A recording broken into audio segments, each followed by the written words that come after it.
태주는 무심코 의자를 훑어보더니 자기도 모르게 입을 열었다. 18세기 후반 프랑스 로코코 양식이네요. 특히 저 다리 부분의 곡선은 당대 최고의 장인이었던 장프랑수와 웨벤의 영향을 받은 것 같습니다. 아마 복제품이겠지만 제법 잘 만들어졌네요. 진품이라면 경매에서 최소 수억 원은 할 텐데.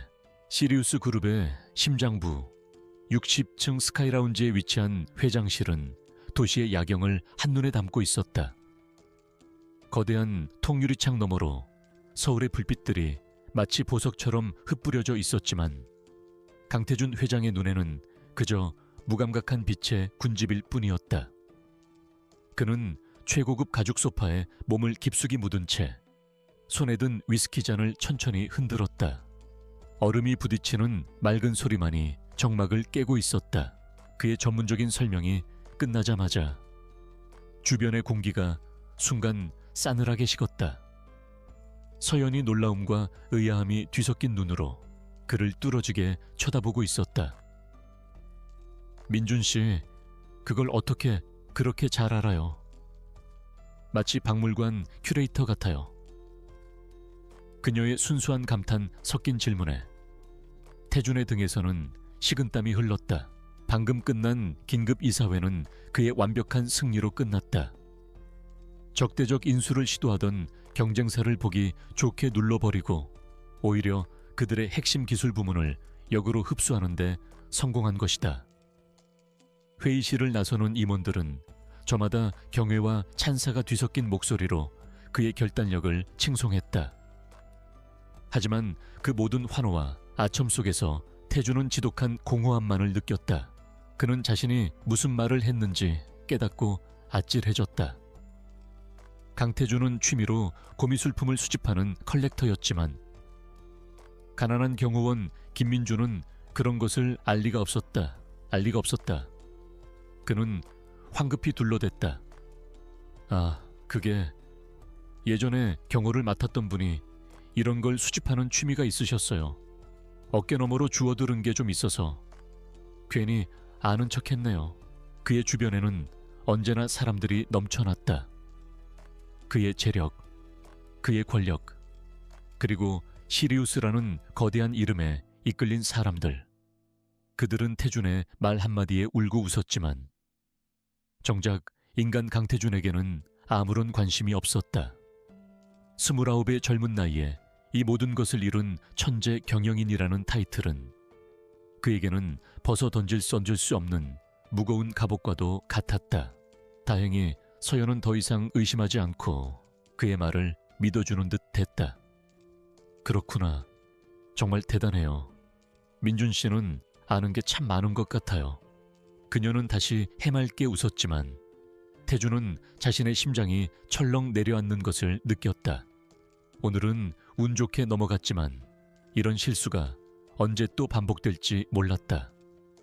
거짓말은 또 다른 거짓말을 낳으며 점점 더 정교한 가짜 현실을 만들어내고 있었다. 회장님, 들어가도 되겠습니까? 노크 소리와 함께 박진수 비서가 조심스럽게 안으로 들어섰다. 그는 태준의 아버지 세대부터 시리우스를 지켜온 충직한 인물이었고 태준이 유일하게 속내를 털어놓는 상대이기도 했다. 박 비서는 태준의 굳은 표정을 살피며 조용히 다가와 서류 봉투 하나를 내밀었다. 봉투 위에는 화려한 문양의 인장이 찍혀 있었다. 그날 이후 서연은 태준을 조금 다른 눈으로 보기 시작했다. 그녀의 마음속에 자리 잡은 신뢰는 변함이 없었지만 그 위에 작은 물음표 하나가 떠오른 것이다. 그는 분명 평범한 경호원이라고 했는데 가끔 보여주는 모습들은 전혀 평범하지 않았다. 길을 걷다가 위험한 상황이 닥쳤을 때 보여주는 동물적인 반사 신경, 어려운 시사 문제에 대해 무심코 던지는 날카로운 분석, 그리고 무엇보다 그녀를 바라보는 눈빛 속에 담긴 세상을 다 가진 듯한 여유와 슬픔. 본가에서 온 서신입니다. 회장님께서 직접 보시라 하셨습니다. 그 말에 태준의 미간이 미세하게 좁혀졌다. 그는 봉투를 받아들고 그 안의 내용을 확인했다. 두툼한 종이에는 정갈한 궁서체로 한 여인의 신상 정보가 빼곡히 적혀 있었다. 사진 속 여자는 인형처럼 아름다웠지만 그 눈빛에서는 어떤 감정도 읽을 수 없었다. 민준 씨는 가족은 없어요. 어느 날 저녁, 서연은 조심스럽게 그의 과거에 대해 물었다. 여태 한 번도 가족에 대해 얘기한 적이 없는 것 같아서요. 그녀의 질문에 태주는 잠시 말을 잃었다. 그는 할아버지와 복잡한 애증 관계에 있었고 부모님은 오래전 비행기 사고로 돌아가셨다. 하지만 김민준의 가족은 달랐다. 그는 시골에 계신 평범한 부모님과 여동생이 있는 지극히 정상적인 가정의 아들이어야 했다. 역시나 또 맞선이었다. 시리우스 그룹의 안주인이 될 사람을 고르는 면접. 그의 할아버지 강건혁 명예회장의 고집은 꺾일 줄을 몰랐다. 사업적인 명분과 가문의 결합이라는 핑계로 그는 손자의 인생마저 거대한 비즈니스의 일부로 취급하고 있었다. 태주는 종이를 구겨 쥐려다 가까스로 참았다. 고향의 부모님과 여동생이 있습니다. 자주 찾아뵙지는 못하지만 항상 마음속에 있죠. 그는 준비된 거짓말을 능숙하게 내뱉었다. 하지만 거짓말을 할 때마다 그의 영혼은 조금씩 닳아 없어지는 기분이었다. 그는 서연과의 미래를 꿈꾸기 시작했지만 그 미래가 온통 거짓 위에 세워진 신기루일 뿐이라는 사실이 그를 절망하게 했다. 이번 상대는 태화그룹의 막내딸이라고 합니다. 정략 결혼으로는 최상의 카드라고들 하더군요. 박 비서의 목소리에는 안타까움이 묻어 있었다. 그는 누구보다 태준의 고독을 잘 알고 있었기에 이런 방식의 만남이 그에게 얼마나 큰 상처가 될지 짐작할 수 있었다. 그러던 어느 밤 두 사람이 함께 공원을 산책하던 중이었다. 서연이 문득 걸음을 멈추고 태준을 진지한 눈으로 바라보았다. 민준 씨, 사실 나는 민준 씨에 대해 아는 게 별로 없어요. 어디서 태어났는지, 어떤 어린 시절을 보냈는지, 무슨 꿈을 꾸는지. 그녀는 잠시 말을 고르다가 그의 손을 꼭 잡고 다시 말을 이었다. 태주는 자리에서 일어나 유리창 앞으로 걸어갔다. 그의 등 뒤로 도시의 화려한 불빛이 쏟아져 내렸지만 유리에 비친 그의 모습은 그 어느 때보다 외로워 보였다. 그는 자신의 삶이 잘 짜인 각본대로 흘러가는 연극 같다고 생각했다. 주인공은 자신이지만 정작 자신의 의지대로 할 수 있는 것은 아무것도 없었다. 하지만 그런 건 하나도 중요하지 않아요. 내가 아는 건 민준 씨는 누구보다 따뜻하고 진실한 사람이라는 거예요. 나는 민준 씨의 눈을 보면 알 수 있어요. 그걸로 충분해요. 나는 민준 씨를 믿어요. 그녀의 고백은 그 어떤 사랑한다는 말보다도 태준의 심장을 강하게 뒤흔들었다. 이런 만남, 이제 지긋지긋해. 내 옆에 서고 싶은 건지 아니면 시리우스 그룹의 안주인 자리에 서고 싶은 건지 결과는 언제나 똑같았어. 그의 목소리는 차갑게 가라앉아 있었다. 과거 몇 차례의 만남에서 그는 어김없이 실망감을 맛보았다. 여자들은 그의 눈이 아닌 그의 배경을 보았고 그의 말에 귀 기울이기보다는 자신의 이익을 계산하기에 바빴다. 그녀의 절대적인 신뢰 앞에서 그는 고개를 들 수가 없었다. 그는 진실한 사람이 아니었다. 그의 모든 것은 거짓으로 포장되어 있었다. 그녀가 믿고 있는 김민준이라는 남자는 이 세상에 존재하지 않는 허상일 뿐이었다. 그는 차라리 이 자리에서 모든 것을 고백하고 그녀의 처분을 기다리고 싶었다. 하지만 그는 그럴 용기가 없었다. 진실을 말하는 순간 눈앞에 이 행복이 산산조각 날 것을 알기에 박 비서는 아무 말도 하지 못했다. 그저 침묵으로 그의 말에 동의할 뿐이었다. 태주는 한참 동안 창밖을 응시하다가 문득 기묘한 생각에 사로잡혔다.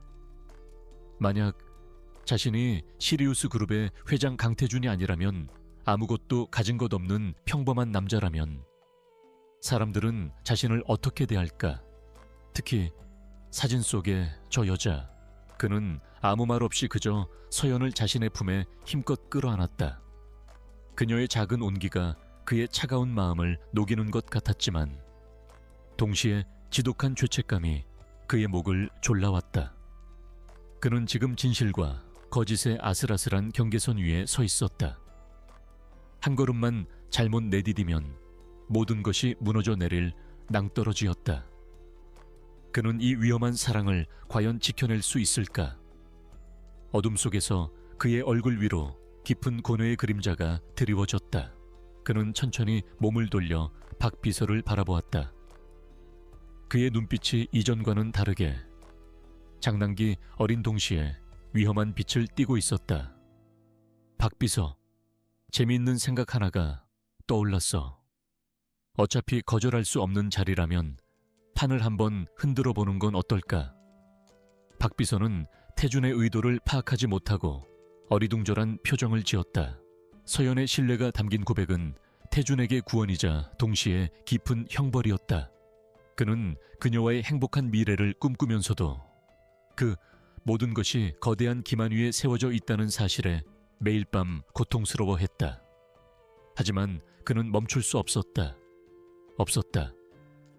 이미 이 거짓된 연극의 주인공이 되어버린 그는 비극적인 결말을 향해 달려가는 것을 알면서도 페달에서 발을 뗄 수 없었다. 태준은 책상으로 돌아와 구겨질 뻔했던 서류를 다시 펼쳤다.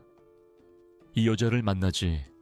하지만 강태준이 아니라 다른 사람으로. 그는 자신의 경호팀 명단을 떠올렸다.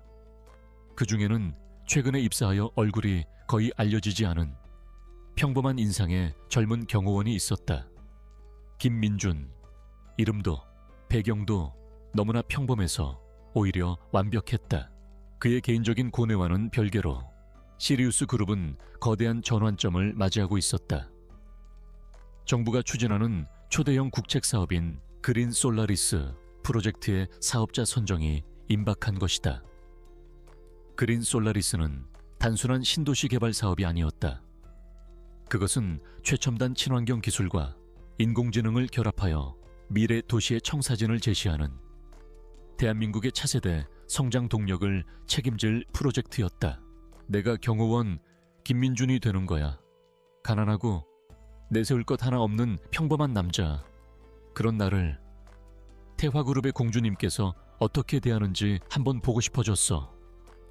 그의 입가에 옅은 냉소가 걸렸다. 그것은 상대를 시험하려는 오만함이라기보다는 진실한 관계에 대한 마지막 희망을 시험해보려는 처절한 몸부림에 가까웠다. 이 프로젝트는 강태준이 회장직에 오른 후 가장 심혈을 기울여 준비해온 야심작이었다. 그는 이 사업을 통해 시리우스 그룹을 단순한 대기업이 아닌 인류의 미래에 기여하는 혁신적인 기업으로 발돋움시키고자 했다. 수년간의 준비 끝에 시리우스 그룹의 제안서는 그 누구도 따라올 수 없는 완벽함을 갖추고 있었다. 박 비서의 얼굴이 하얗게 질렸다. 회장님, 그건 너무 위험한 발상입니다. 만약 정체가 발각되기라도 하면 태화그룹과의 관계는 물론이고 그룹 전체의 신뢰에 큰 타격을 입을 수 있습니다. 그는 극구 말렸지만 태준의 결심은 확고해 보였다. 그는 이미 이 가식적인 연극에 너무나도 지쳐 있었다. 하지만 예상치 못한 복병이 나타났다. 그의 영원한 경쟁 상대인 태화그룹이 상상을 초월하는 공격적인 조건으로 입찰에 참여한 것이다. 그리고 그들의 프로젝트를 총괄하는 책임자는 바로 최진혁이었다. 최진혁은 번번이 태준에게 패배했던 과거를 만회하고 태화그룹 내에서 자신의 입지를 굳히기 위해 이번 프로젝트의 모든 것을 걸고 있었다. 걱정 마, 박 비서. 들키지 않을 자신 있으니까. 이건 그냥 작은 유의일 뿐이야. 진짜 강태준은 중요한 해외 출장 때문에 자리를 비웠다고 하고 대신 가장 신이 많은 경호원을 보냈다고 하면 돼. 상대에 대한 최소한의 예의를 표하는 것처럼 보이면서도 은근히 상대를 무시하는 모양새가 되겠지. 아마 그 거만한 아가씨는 불쾌해서 자리를 박차고 나갈지도 몰라. 그럼 더 좋고, 태주는 회의실에서 최진혁의 이름이 언급되는 순간 이 싸움이 단순한 비즈니스 경쟁으로 끝나지 않을 것임을 직감했다. 최진혁은 결코 정정당당하게 승부할 인물이 아니었다.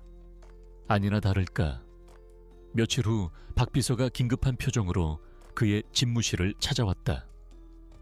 회장님, 이상한 낌새가 포착되었습니다. 우리 프로젝트 팀의 핵심 연구원 중 한 명의 계좌로 출처 불명의 거액이 입금된 정황이 발견되었습니다. 그의 계획은 치밀했다. 그는 자신의 모든 것을 숨기고 철저히 다른 사람이 되어 이 위선적인 만남의 장에 나타날 생각이었다.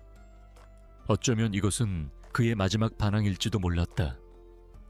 강태준이라는 이름의 무게에 짓눌려 살아온 자신에게 주는 아주 짧고 위험한 휴가. 태준의 눈빛이 서늘하게 빛났다.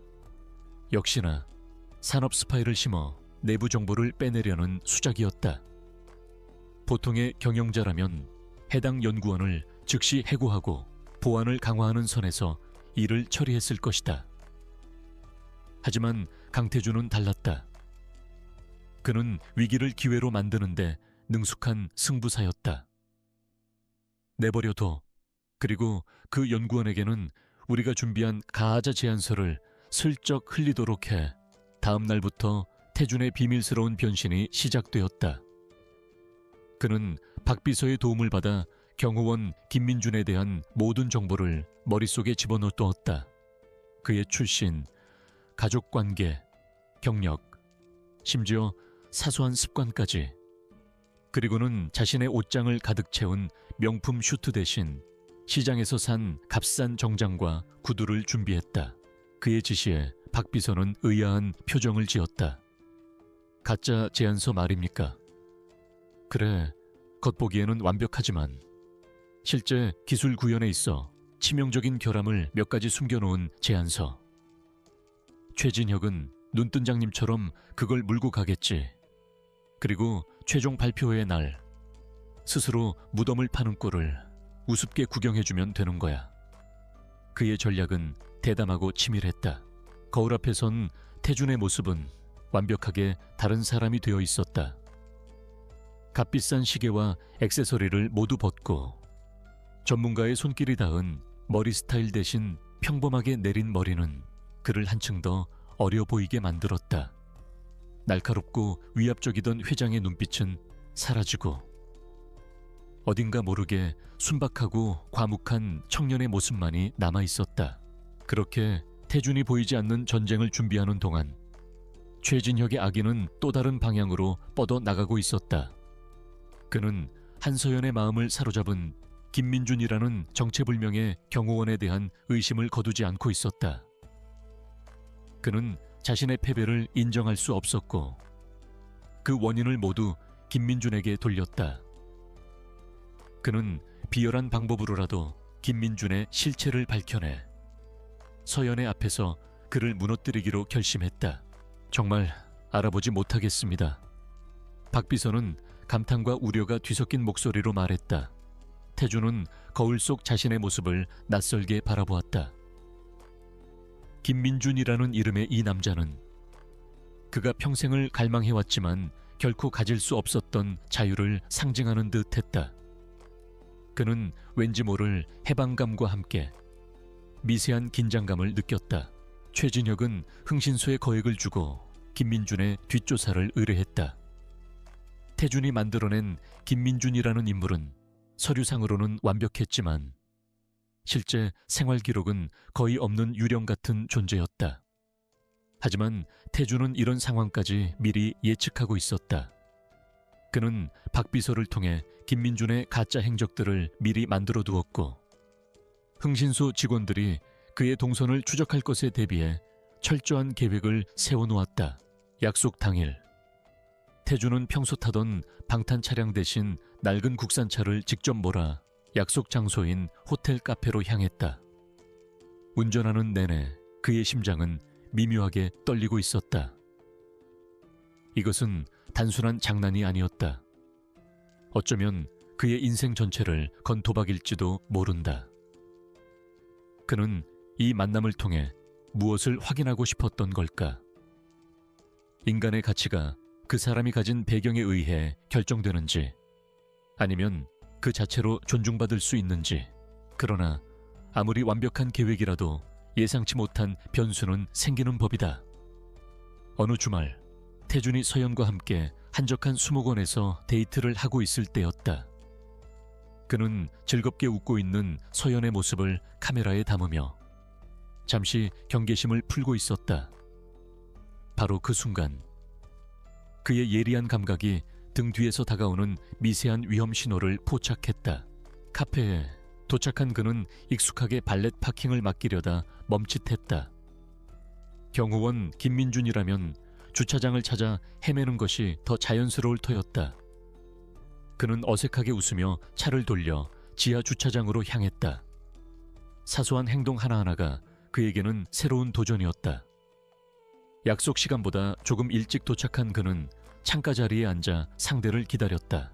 그는 서연이 눈치채지 못하도록 자연스럽게 주위를 살피며 나무 기둥 뒤에 숨어 자신들을 향해 망원 렌즈를 겨누고 있는 남자를 발견했다. 최진혁이 보낸 사람들이었다. 태준의 심장이 차갑게 내려앉았다. 만약 여기서 자신의 사진이 찍혀 외부로 유출되기라도 한다면 강태준과 김민준이라는 두 개의 정체성이 연결될 위험이 있었다. 잠시 후 카페 입구에 한 여성이 들어섰다. 태준은 사진으로 보았던 태화그룹의 막내딸 최유라일 것이라 짐작했다. 하지만 그녀는 약속 장소로 오지 않고 다른 테이블로 향했다. 그리고 잠시 후 전혀 예상치 못한 인물이 그의 앞에 나타났다. 수수한 원피스 차림에 화장기 없는 얼굴, 하지만 맑고 총명해 보이는 눈을 가진 여자였다. 그는 서연에게 급한 전화가 온 척 연기하며 잠시 자리를 피했다. 그리고는 미행을 따돌리기 위해 일부러 복잡한 산책로로 접어들었다. 그의 움직임은 조용했지만 맹수처럼 빠르고 정확했다. 그는 지형지물을 이용해 교묘하게 미행자들의 시야에서 벗어난 뒤 순식간에 그들의 뒤를 잡아챘다. 그녀는 그에게 다가와 조심스럽게 물었다. 저 혹시 김민준 씨 되시나요? 그 순간 태준은 자신의 계획이 시작부터 무언가 잘못되었음을 직감했다. 하지만 동시에 그의 얼어붙었던 심장 한구석에서 아주 작은 따뜻한 불씨가 피어오르는 것을 느꼈다. 그것은 운명의 시작이었다. 누구의 지시를 받았지? 태준의 목소리는 낮았지만 그 안에는 사람을 얼어붙게 만드는 살기가 담겨 있었다. 건장한 체격의 남자들은 갑자기 나타난 그의 기세에 눌려 당황한 기색이 역력했다. 그들은 자신들이 쫓던 남자가 평범한 경호원이 아님을 본능적으로 직감했다. 태준은 그들의 카메라를 빼앗아 메모리 카드를 부순 뒤 다시는 자신의 주변에 나타나지 말라고 차갑게 경고했다. 태준의 눈앞에 서 있는 여자는 사진 속의 화려한 인형과는 전혀 다른 사람이었다. 단정하게 묶은 머리카락, 소박하지만 깨끗한 느낌을 주는 연한색의 원피스, 그리고 무엇보다 꾸밈없이 맑게 빛나는 눈동자. 태준은 순간 자신이 사람을 잘못 보았거나 혹은 약속 장소를 착각한 것은 아닌지 생각했다. 그의 머릿속이 복잡하게 돌아가는 동안 여자는 다시 한번 조심스럽게 입을 열었다. 서연에게 돌아왔을 때 그는 아무 일도 없었다는 듯 태연한 미소를 짓고 있었다. 하지만 그의 속마음은 차가운 분노로 들끓고 있었다. 최진혁이 이제 선을 넘었다는 것을 깨달았다. 그는 단순히 비즈니스 경쟁을 하는 것이 아니라 자신의 가장 소중한 것을 파괴하려 하고 있었다. 서연의 존재 자체가 위험에 노출된 것이다. 제가 사람을 잘못 찾아왔나요? 최유라 씨 부탁으로 오긴 했는데. 여자의 말에 태주는 퍼즐 조각이 맞춰지는 것을 느꼈다. 최유라, 서류에서 본 태화그룹 막내딸의 이름이 분명했다. 그렇다면 이 여자는 최유라가 보낸 대리인인 셈이다. 아마도 경호원 따위와는 겸상할 수 없다는 거만한 아가씨가 예의상 사람을 보내 만남을 취소하려는 속셈일이라. 그날 밤 태주는 자신의 펜트하우스에서 도시의 야경을 내려다보며 깊은 생각에 잠겼다. 더 이상은 최진혁의 공격을 방어만 하고 있을 수는 없었다. 그가 존재하는 한 서연은 결코 안전할 수 없었다. 이 싸움을 끝내기 위해서는 그의 뿌리까지 완벽하게 뽑아버려야 했다. 지금까지의 게임은 끝났다. 이제부터는 진짜 전쟁이었다. 예상했던 시나리오였지만 막상 닥치고 보니 씁쓸한 기분은 어쩔 수 없었다. 그는 자리에서 일어나 만남을 끝낼 생각이었다. 하지만 그의 발을 붙잡은 것은 눈앞의 여자가 지닌 기묘한 분위기였다. 그녀는 당황한 기색이 역력하면서도 상대방에 대한 미안함과 배려를 잃지 않으려는 듯한 태도를 보이고 있었다. 그 순수한 모습에 태주는 자신도 모르게 계획을 수정했다. 그는 박비서에게 전화를 걸었다. 그의 목소리는 이전과는 비교할 수 없을 정도로 차갑고 단호했다. 박비서, 최진혁이 선을 넘었어. 잠자는 사자를 건드린 대가가 어떤 것인지 똑똑히 보여줄 때가 된 것 같군. 지금부터 태화그룹과 최진혁 개인에 대한 모든 것을 샅샅이 파헤쳐. 비자금, 탈세, 스캔들, 그게 무엇이든 상관없어. 그의 숨통을 끊어버릴 수 있는 것이라면 무엇이든 찾아내. 그의 선전포고와 함께 거대한 폭풍의 서막이 열리고 있었다. 아닙니다. 제가 김민준 맞습니다. 앉으시죠.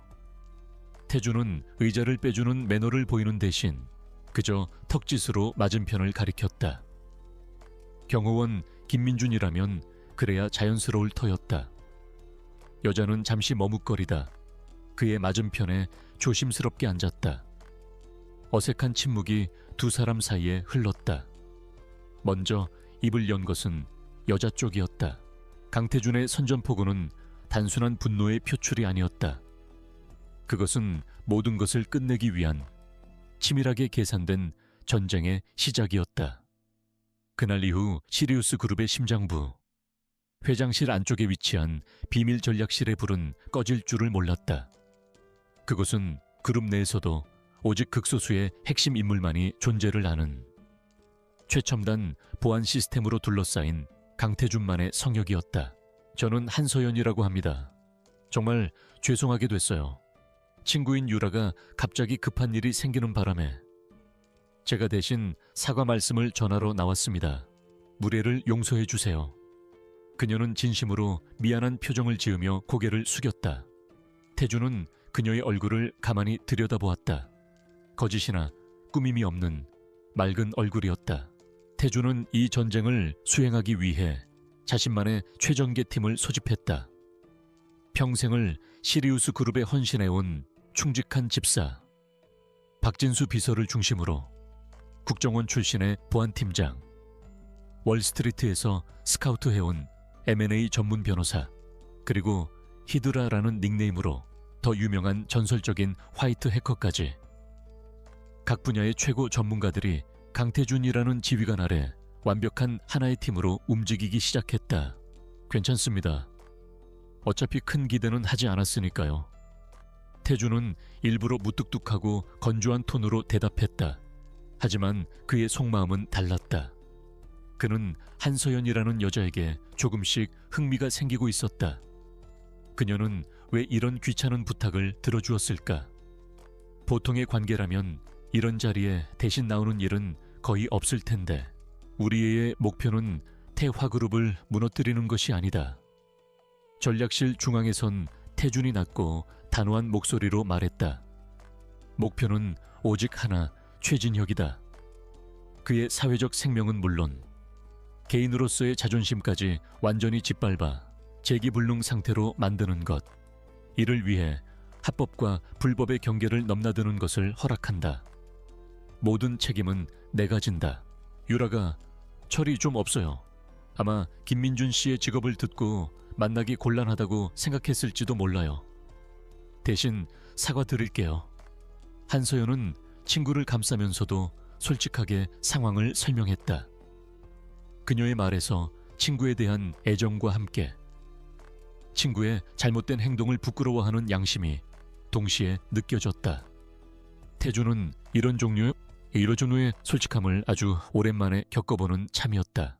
작전은 두 개의 축으로 나뉘어 진행되었다. 첫 번째는 그린 솔라리스 프로젝트를 이용한 함정이었다. 태준의 지시대로 치명적인 오류를 품고 있는 가짜 설계도와 사업 계획서가 내부 스파이를 통해 최진혁의 손에 성공적으로 넘어갔다. 아니나 다를까. 며칠 후 태화그룹이 자신들의 기존 제안서를 전면 수정하고 있다는 첩보가 들어왔다. 최진혁이 미끼를 완벽하게 문 것이다. 직업에 귀천은 없다고 생각합니다만 그렇게 생각하는 사람도 있겠죠. 태준의 대답에 한서연은 고개를 들고 그를 똑바로 쳐다보았다. 그녀의 눈빛이 조금 전보다 더 깊어졌다. 네, 맞아요. 저도 그렇게 생각해요. 그래서 유라의 행동이 더 잘못됐다고 생각했고요. 오늘 일은 정말 죄송합니다. 두 번째 축은 최진혁의 과거와 현재를 파헤치는 이른바 판도라 상자 작전이었다. 해커 히드라는 태화그룹의 내부 서버는 물론 최진혁 개인과 관련된 모든 금융 계좌와 통신 기록을 파고들기 시작했다. 보안팀장은 그의 과거 행적을 추적하며 증언을 해줄 수 있는 사람들을 물색했고, 변호사는 그 모든 증거들을 법의 심판대에 올릴 수 있는 형태로 가공했다. 그녀는 자리에서 일어나려는 듯했다. 아마도 사과의 목적을 다했으니 이만 떠나려는 모양이었다. 그 순간 태주는 충동적으로 그녀를 붙잡았다. 이왕 오셨는데 그냥 가시긴 좀 그렇지 않습니까? 커피라도 한잔 하고 가시죠. 어차피 저도 혼자 시간을 보내야 했을 테니까요. 그의 갑작스러운 제안에 한서연의 눈이 동그래졌다. 첩보 영화를 방불케 하는 작전이 진행되는 동안에도 태주는 김민준으로서의 삶을 계속 이어가야만 했다. 그에게는 이 이중 생활이 가장 어려운 임무였다. 낮에는 수조 원짜리 전쟁을 지휘하는 냉혹한 사령관이었다가 저녁에는 아무것도 모르는 연인의 곁에서 다정한 미소를 짓는 평범한 남자를 연기해야 했다. 그녀는 잠시 망설였다. 처음 보는 남자. 그것도 친구의 맞선 상대로 나온 남자와 단둘이 차를 마시는 것은 아무리 생각해도 어색한 상황이었다. 하지만 어쩐지 김민준이라는 남자의 눈빛을 외면하기가 어려웠다. 과묵하고 무뚝뚝해 보이지만 그 안에 숨겨진 진중함 같은 것이 느껴졌기 때문이다. 네, 그럼 실례하겠습니다. 어느 날 저녁 그는 서연과 함께 그녀의 가게 옥상에서 직접 키운 허브를 정리하고 있었다. 시원한 밤바람과 은은한 허브 향기 속에서 서연은 행복한 표정으로 미래에 대한 이야기를 늘어놓았다. 나중에 돈을 많이 벌면 여기 옥상을 예쁜 유리 온실로 꾸미고 싶어요. 밤하늘의 별을 보면서 차를 마실 수 있는 우리 둘만의 비밀 정원처럼요. 두 사람 앞에 커피잔이 채워지고 어색했던 분위기는 조금씩 누그러지기 시작했다. 태주는 자신이 먼저 질문을 던져야겠다고 생각했다. 한서연 씨는 무슨 일을 하십니까? 그는 최대한 투박한 말투를 사용하려 애썼다. 저는 작은 꽃집을 운영하고 있어요. 플로리스트예요. 그녀는 자신의 직업을 이야기하며 수줍게 웃었다. 그녀의 소박한 꿈 이야기를 들으며 태준의 마음은 복잡한 감정으로 요동쳤다. 그는 마음만 먹으면 당장이라도 세계 최고의 건축가를 불러 그녀의 꿈을 현실로 만들어 줄 수 있었다. 하지만 그는 그럴 수 없었다. 그는 그녀가 사랑하는 가난한 경호원 김민준일 뿐이었으니까. 그의 주머니에서 진동이 울렸다. 전략실에서 온 긴급 메시지였다. 꽃집. 태준의 세상과는 너무나도 거리가 먼 단어였다. 그에게 꽃이란 승진 축하 난이나 행사장의 화려한 장식 혹은 누군가에게 의례적으로 보내는 선물에 불과했다. 하지만 한서연이 말하는 꽃은 달랐다. 그녀는 마치 살아있는 생명체를 이야기하듯 꽃 하나하나의 의미와 그것이 사람들에게 주는 기쁨에 대해 이야기했다. 그는 서연에게 잠시 화장실에 다녀오겠다고 말하고는 황급히 계단을 내려왔다. 어두운 계단 구석에 몸을 숨긴 채 암호화된 메시지를 확인하는 그의 모습은 사랑에 빠진 평범한 남자가 아니라 작전을 수행 중인 비밀 요원 같았다. 메시지는 짧았지만 강렬했다. 찾았음. 결정적 증거. 사람들은 보통 기쁜 날에만 꽃을 찾지만 저는 슬플 때나 위로가 필요할 때 꽃이 더 큰 힘을 준다고 믿어요. 말없이 곁을 지켜주는 작은 친구 같거든요. 그녀의 목소리는 차분했지만 그 안에는 자신의 일에 대한 깊은 애정과 자부심이 담겨 있었다. 태준은 자신도 모르게 그녀의 이야기에 빠져들었다. 다음 날 태준은 전략실에서 박 비서와 팀원들로부터 최종 보고를 받았다. 그들이 찾아낸 것은 최진혁이 수년간 조성해온 거대한 비자금의 실체였다. 그는 그룹의 해외 법인을 통해 돈 세탁을 하고 그 돈으로 불법 도박과 로비를 일삼아 왔다. 그리고 그 모든 거래 내역이 담긴 비밀 장부가 최근 해고된 그의 전직 비서의 손에 있다는 사실까지 알아냈다. 그는 평생을 숫자와 데이터 그리고 이익과 손실을 계산하며 살아왔다. 감성이나 사적인 감정은 사업의 방해가 될 뿐이라고 배웠다. 하지만 지금 그의 앞에서 꽃의 언어에 대해 이야기하는 이 여자는 그가 잊고 살았던 세상의 다른 한 면을 보여주고 있었다. 그것은 따뜻하고 부드럽고 그리고 향기가 나는 세상이었다. 보안팀장은 이미 그 비서와 접촉을 끝낸 상태였다. 그는 신변 보호와 새로운 삶을 보장받는 조건으로 모든 원본 자료를 넘기고 법정 증언까지 약속했다. 이제 최진혁의 숨통을 끊을 칼은 완벽하게 준비되었다. 남은 것은 언제, 어디서 그 칼을 휘두를 것인가 하는 문제뿐이었다. 경호원 일은 많이 힘드시죠? 항상 긴장하고 있어야 하고 위험한 상황도 많을 것 같아요. 이번에는 그녀가 먼저 질문을 던졌다. 태준은 잠시 할 말을 잃었다. 그는 수많은 인터뷰에서 회사의 비전과 경영 철학에 대해 막힘없이 이야기했지만 경호원의 고충에 대해서는 아는 바가 없었다. 그는 기억을 더듬어 경호팀원들의 모습을 떠올렸다. 그때 태준의 책상 위로 한 통의 초대장이 배달되었다. 대한민국 비즈니스 리더스 포럼. 정재계의 모든 거물들이 총출동하는 언론의 스포트라이트가 집중되는 연례 행사였다. 그리고 그 포럼의 하이라이트는 바로 그린 솔라리스 프로젝트의 최종 프레젠테이션이었다.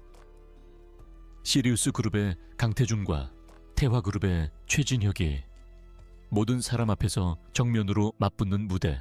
그저 제자리에서 맡은 바 임무를 다할 뿐입니다. 다른 생각할 겨를은 없습니다.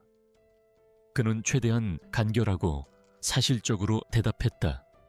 그러자 한서연은 안타깝다는 듯한 표정을 지었다. 그래도 가끔은 지치고 외로울 때도 있잖아요. 그럴 땐 어떻게 하세요? 그 질문은 마치 그의 진짜 속마음을 꿰뚫어 보는 듯. 단 날카로움을 지니고 있었다. 태준은 초대장을 내려다보며 차가운 미소를 지었다. 이보다 더 완벽한 무대는 없었다. 그는 최진혁에게 가장 화려한 성공의 순간을 꿈꾸게 한 뒤 바로 그 자리에서 가장 처참한 나락으로 떨어뜨릴 생각이었다. 모든 증거, 모든 함정, 모든 계획이 바로 그날, 그 시간을 위해 준비된 것이었다. 외로움, 그것은 강태준의 삶을 지배하는 가장 근본적인 감정이었다. 그는 누구에게도 그 감정을 내비친 적이 없었다. 하지만 이 여자는 처음 만난 자신에게 너무나도 당연하다는 듯이 그 단어를 꺼내고 있었다. 태주는 잠시 말을 잇지 못하다가 나직이 대답했다. 그럴 땐 그냥 혼자 있습니다. 그는 마지막으로 서연의 꽃집에 들렀다. 곧 다가올 폭풍을 전혀 알지 못하는 그녀는 여전히 해맑은 미소로 그를 반겼다. 태주는 그런 그녀의 모습을 자신의 눈과 마음에 깊이 새겨 담았다. 그는 이 지독한 거짓말을 끝내고 모든 것을 제자리로 돌려놓기 위해 싸워야만 했다. 설령 그 끝에서 그녀를 잃게 된다 할지라도 그 대답에 한서연은 잠시 그를 물끄러미 바라보았다. 그리고는 부드럽게 미소 지었다. 그럴 땐 저희 가게에 한번 놀러 오세요. 예쁜 꽃들을 보고 있으면 기분이 좀 나아질 거예요. 제가 향기 좋은 차도 한 잔 대접할게요. 그녀의 말에는 어떤 계산이나 의도도 없었다. 그저 순수한 호의와 위로가 담겨 있을 뿐이었다. 집무실로 돌아온 그는 창밖의 어둠을 응시하며 마지막 명령을 내렸다. 박비서, 언론사에 익명의 제보를 해. 비즈니스 리더스 포럼에서 대한민국을 뒤흔들 만한 특별한 서프라이즈가 공개될 거라고. 그리고 그날 프레젠테이션의 모든 순간이 전국에 생중계되도록 손을 써둬. 태주는 그 순간 단단했던 그의 마음 한구석이 무너져 내리는 것을 느꼈다. 그는 평생을 사람들의 의도를 분석하고 경계하며 살아왔다. 하지만 한서연이라는 여자는 그의 모든 경계심을 무장해제시키고 있었다. 그녀의 순수함 앞에서 그는 시리우스 그룹의 회장도 천재 경영인도 아닌 그저 위로가 필요한 한 명의 남자가 될 뿐이었다. 모든 준비는 끝났다. 거대한 복수의 무대가 막을 올리기 직전이었다. 태준의 눈빛은 이제껏 그 누구도 본 적 없는 차갑고도 슬픈 빛으로 타오르고 있었다. 그는 이 연극의 감독이자 주연 배우로서 자신의 운명을 건 마지막 막을 열 준비를 하고 있었다. 시간이 얼마나 흘렀을까? 한서연은 시계를 보더니 아쉬운 표정으로 말했다. 벌써 이렇게 시간이 지났네요. 이제 그만 일어나 봐야겠어요. 태준 역시 아쉬운 마음이 들었다. 그는 이 시간이 영원히 계속되었으면 좋겠다고 생각했다. 그는 이대로 그녀를 보내고 싶지 않았다. 이 만남이 단 한 번의 우연으로 끝나게 하고 싶지 않았다.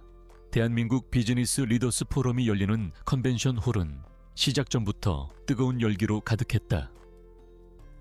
익명의 제보자가 흘린 특별한 서프라이즈에 대한 소문은 일파만파로 퍼져나갔고 모든 언론사와 재계 인사들의 이목이 이곳으로 집중되었다. 홀의 가장 앞자리, 스포트라이트의 중심에 앉은 최진혁은 자신에게 쏟아지는 관심을 만끽하며 의기양양한 미소를 짓고 있었다. 제요, 오늘 만남은 맞선도 대리 만남도 아니었던 걸로 하면 어떨까요? 태준이 용기를 내어 말했다. 그냥 우연히 카페에서 만난 두 사람이 잠시 이야기를 나눈 걸로요. 그의 말에 한서연은 의아한 표정을 지었다. 그리고 다음에 혹시 기회가 된다면 그땐 우연이 아니라 약속을 하고 만나고 싶습니다. 플로리스트 한서연 씨를 남자 김민준으로서 그는 오늘 자신이 거두게 될 압도적인 승리를 조금도 의심하지 않았다. 시리우스 그룹의 비장의 카드였던 그린 솔라리스의 핵심 기술 데이터를 손에 넣은 이상 승리는 따놓은 당상이었다. 그는 이 자리에서 강태준을 완벽하게 꺾고 자신의 시대를 선포할 생각에 도취해 있었다. 그리고 그 화려한 대관식의 마지막을 장식할 비열하고도 달콤한 복수 또한 준비해둔 상태였다. 그의 솔직한 제안에 한서연의 얼굴이 살짝 붉어졌다. 그녀는 잠시 망설였지만 이내 작게 고개를 끄덕였다. 네, 좋아요. 그녀는 수첩에 자신의 가게 이름과 주소를 적어 그에게 건네주었다. 연락처를 직접 주는 대신 가게 주소를 알려주는 그녀의 조심스러운 태도가 태준의 마음을 더욱 사로잡았다. 잠시 후 사회자의 소개와 함께 최진혁이 당당한 걸음으로 무대 위로 올라섰다. 그는 청중을 향해 여유롭게 손을 흔들어 보인 뒤 태화그룹의 미래도시 프로젝트에 대한 프레젠테이션을 시작했다. 그의 발표는 막힘이 없었고 그가 제시하는 데이터와 비전은 완벽해 보였다. 청중석에서는 감탄사가 터져나왔고 투자자들의 눈은 탐욕으로 빛났다. 강태준이 없는 시리우스 그룹은 그의 상대가 되지 못하는 듯 보였다. 한서연이 카페를 떠난 후에도 태준은 한참 동안 자리에 남아 있었다. 그의 앞에는 그녀가 남기고 간 작은 메모지와 식어버린 커피잔이 놓여 있었다. 그는 메모지에 적힌 블루맨 가든이라는 이름을 가만히 내려다보았다. 그는 오늘 최악의 만남을 예상하고 이 자리에 나왔다. 인간의 속물근성을 확인하고 냉소하며 돌아설 준비가 되어 있었다. 발표를 성공적으로 마친 최진혁은 그러나 무대에서 내려오지 않았다. 그는 마이크를 고쳐잡고 교활한 미소를 지으며 말했다. 잠시 시간을 내어 사적인 이야기를 하나 해볼까 합니다.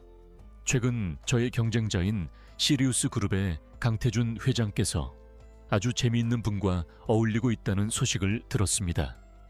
그의 말에 장내가 술렁이기 시작했다. 하지만 그는 대신 한떨기 들꽃처럼 소박하지만 굳건한 생명력을 지닌 한 여자를 만났다. 그의 인생을 통틀어 가장 예상치 못했던 그리고 가장 의미 있는 만남이었다. 그는 차에 올라타자마자 박 비서에게 전화를 걸었다. 박 비서는 초조하게 그의 보고를 기다리고 있었다. 그분은 바로 이 자리에 꽃을 배달하러 온 저기 서 있는 한서연 씨입니다. 최진혁의 손가락이 홀의 뒤편에 엉거주춤 서 있는 서연을 향했다. 갑작스러운 상황에 모든 사람의 시선과 카메라 플래시가 그녀에게로 집중되었다. 서연은 영문도 모른 채 수백 개의 눈동자 앞에서 얼어붙었다. 그녀는 오늘 아침 포럼 주최 측이라며 걸려온 다급한 추가 주문 전화에 직접 꽃을 배달하러 이곳에 온 참이었다. 어떻게 되셨습니까? 태화그룹 아가씨는 역시나였습니까? 박 비서의 목소리에 태준은 옅은 미소를 지으며 대답했다. 아니, 계획이 전부 바뀌었어. 그리고 이제부터 내 이름은 강태준이 아니라 김민준이야. 당분간은 그의 선언에 전화기 너머에 박 비서는 경악했지만 태준의 목소리는 그 어느 때보다 확신에 차 있었다. 그는 이 위험한 연극을 계속하기로 결심했다. 한서연이라는 관객을 위해서 최진혁의 악의적인 목소리가 홀 전체에 울려 퍼졌다. 그런데 더 재미있는 사실은 이 한서연 씨가 사랑에 빠진 상대가 강태준 회장이 아니라 그의 이름 없는 경호원 중 한 명인 김민준이라는 남자라는 겁니다. 회장은 그룹의 미래를 건 싸움을 하고 있는데 그의 직원은 한가하게 연애나 하고 있었다니 참으로 기가 막힌 코미디 아닙니까? 강태준의 이중 생활은 그렇게 시작되었다. 낮에 그는 시리우스 그룹을 이끄는 냉철한 지휘자였다. 수조 원이 오가는 계약을 결정하고 날카로운 통찰력으로 시장의 흐름을 읽어냈으며 단호한 카리스마로 수만 명의 직원을 통솔했다. 그의 책상 위에는 단 1분의 오차도 허용하지 않는 빽빽한 스케줄이 놓여 있었고 그의 시간은 분 단위로 쪼개져 팔려나갔다. 그의 말은 서연을 세상에서 가장 비천한 여자로 그리고 태준을 부하 관리도 못하는 무능한 리더로 조롱하는 잔인한 공개 처형이었다. 서연은 머릿속이 하얘지는 것을 느끼며 비틀거렸다. 수치심과 당혹감에 눈앞이 캄캄해졌다. 그녀는 이 끔찍한 상황에서 도망치고 싶었지만 발이 바닥에 붙어버린 듯 움직일 수가 없었다. 하지만 해가 지고 도시의 불빛이 하나둘 켜지기 시작하면 그는 모든 것을 벗어던지고 경호원 김민준이 되었다. 최고급 맞춤 정장을 벗고 달아빠진 청바지와 티셔츠로 갈아입는 순간 그는 강태준이라는 무거운 갑옷을 내려놓았다. 박 비서는 그의 이런 위험한 줄타기를 불안한 눈으로 지켜보았지만 동시에 그의 얼굴에서 아주 오랜만에 진정한 편안함을 발견할 수 있었다. 바로 그 순간이었다. 홀의 모든 조명이 일제히 꺼지고 무대 뒤편의 거대한 스크린만이 밝게 빛나기 시작했다. 시리우스 그룹의 로고가 스크린을 가득 채우자 장내는 다시 한번 술렁였다. 이제 강태준의 차례였다. 하지만 무대 위로 걸어나오는 인물의 모습에 모든 사람들은 자신의 눈을 의심해야 했다. 며칠 후 태준은 큰 용기를 내어 서연이 적어준 주소를 찾아갔다. 블루맨 가든이라는 이름의 작은 꽃집은 화려한 도시림의 대로변이 아닌 한적한 골목길에 소박하게 자리 잡고 있었다. 가게 안으로 들어서는 순간 은은한 꽃향기가 그의 온몸을 감쌌다. 그곳은 마치 동화 속에나 나올 법한 시간의 흐름이 멈춘 듯한 공간이었다. 그곳에는 값싼 정장 차림의 순박한 경호원 김민준이 아닌 한치의 오차도 없이 완벽하게 재단된 최고급 슈트를 입고 세상을 지배하는 자의 아우라를 뿜어내는 남자 강태준이 서 있었다. 김민준과 강태준, 너무나도 다른 두 사람의 모습이 서연의 눈앞에서 믿을 수 없게도 하나로 겹쳐지고 있었다. 어서 오세요. 앞치마를 두른 채 꽃을 다듬고 있던 서연은 문을 열고 들어선 태준을 보고 놀란 표정을 지었다. 그녀는 그가 정말로 찾아오리라고는 미처 생각하지 못했던 듯 했다. 그녀의 놀란 모습에 태준은 멋쩍은 미소를 지으며 말했다. 근처에 볼 일이 있어서 왔다가 차 한 잔 얻어 마실 수 있을까 해서 들렀습니다. 무대 중앙에 선 태준은 얼어붙은 최진혁을 잠시 무시한 채 마이크를 들고 조용히 입을 열었다. 그의 시선은 오직 홀 뒤편에 서연에게만 고정되어 있었다. 그의 목소리는 낮았지만 홀 안의 모든 소음을 잠재울 만큼 강한 힘을 가지고 있었다. 최진혁 부회장, 당신이 방금 그 더러운 입으로 모욕한 그분은 내 인생에서 가장 소중한 사람입니다. 서연은 잠시 당황하는 듯 했지만 이내 환한 미소로 그를 맞았다. 네, 잘 오셨어요. 마침 향 좋은 캐모마일 차를 우려내던 참이었어요. 잠시만 앉아 계세요. 그녀는 가게 한편에 마련된 작은 테이블로 그를 안내했다. 태준은 낡았지만 정갈한 나무 의자에 앉아 분주하게 움직이는 그녀의 뒷모습을 가만히 바라보았다. 그의 충격적인 선언에 장내는 물을 끼얹은 듯 조용해졌다. 서연은 자신의 귀를 의심하며 그를 바라보았다. 그의 눈빛은 그녀가 알던 따뜻한 김민준의 것이었지만 그가 뿜어내는 존재감은 그녀가 감히 상상할 수도 없었던 거대한 것이었다. 태준은 서연을 향해 잠시 미안한 눈빛을 보낸 뒤 차갑게 돌아서서 최진혁을 마주했다. 그녀의 공간에서 그녀는 더욱 빛나 보였다. 꽃을 만지는 섬세한 손길, 식물들에게 말을 거는 다정한 목소리, 그리고 자신의 일을 사랑하는 사람만이 가질 수 있는 평온한 미소까지. 태준은 자신이 이제껏 단 한 번도 경험해보지 못한 종류의 아름다움에 완전히 매료되었다. 그의 세계가 차가운 금속과 유리로 이루어져 있다면 그녀의 세계는 따뜻한 흙과 향기로운 꽃잎으로 만들어진 것 같았다.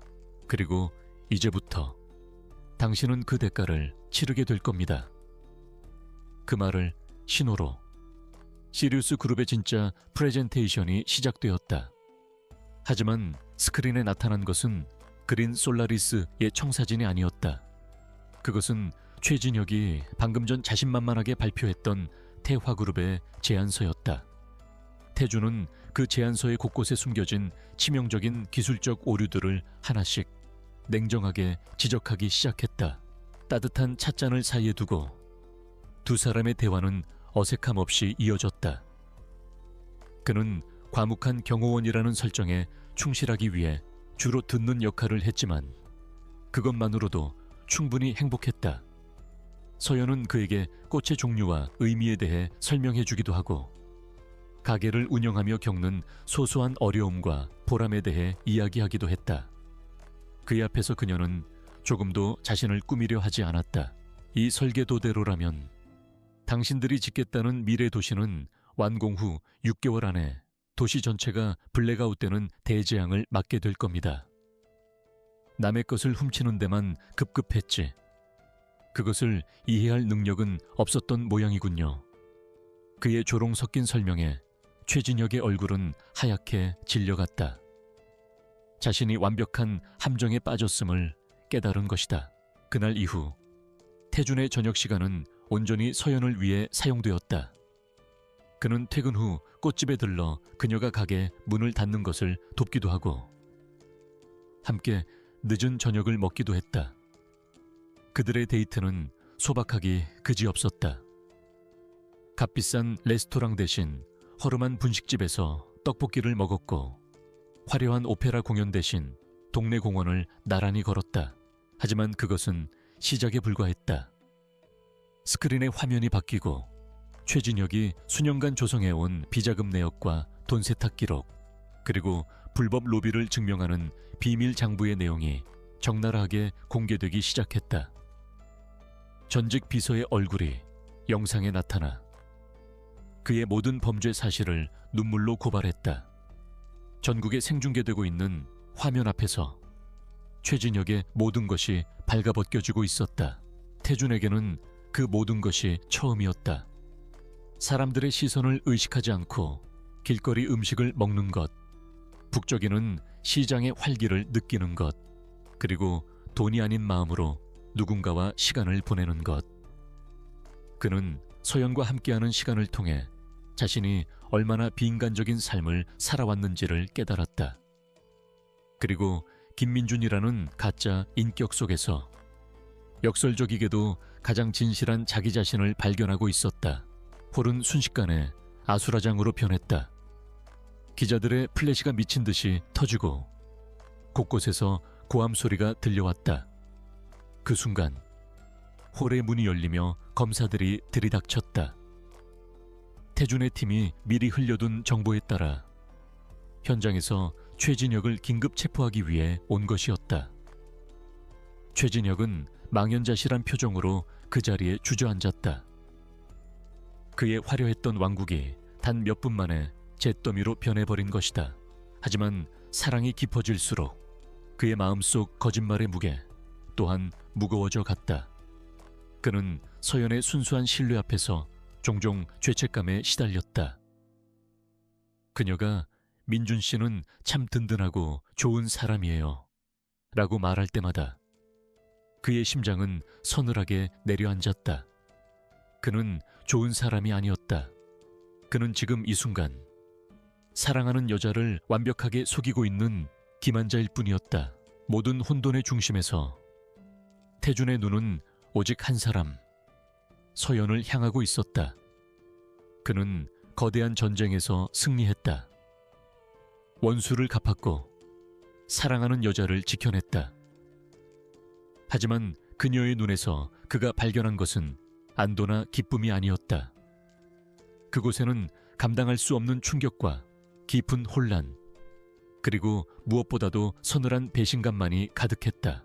그는 자신의 정체가 드러났을 때 서연이 느낄 배신감을 상상하면 두려움에 몸서리를 쳤다. 모든 것을 털어놓고 용서를 구하고 싶다는 충동이 몇 번이고 목구멍까지 차올랐다. 하지만 그는 그럴 수 없었다. 진실을 말하는 순간 두 사람의 관계는 지금과 같을 수 없을 것이다.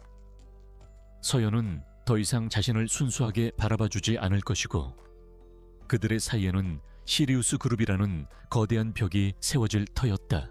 그녀의 눈은 묻고 있었다. 당신은 누구냐고, 왜 나를 속였냐고, 우리의 시간은 전부 거짓이었냐고. 태주는 그녀에게 다가가려 했지만 몰려드는 기자들에게 길이 막혔다. 혼란스러운 인파 너머로 서연은 그를 잠시 응시하다가 조용히 몸을 돌렸다. 그리고는 모든 것을 뒤로 한 채 미친 듯이 홀을 뛰쳐나갔다. 그러던 어느 날 오후, 태준이 여느 때처럼 꽃집 일을 돕고 있을 때였다. 가게 앞에 요란한 엔진 소리를 내며 번쩍이는 외제 스포츠카 한 대가 멈춰 섰다. 차에서 내린 남자는 머리부터 발끝까지 값비싼 명품으로 치장하고 있었다. 태준은 그가 누구인지 단번에 알아보았다. 태화그룹의 부회장이자 서연의 친구 최유라의 오빠인 최진혁이었다. 태준은 무대 위에 홀로 서서 그녀가 사라진 문 쪽을 망연히 바라보았다.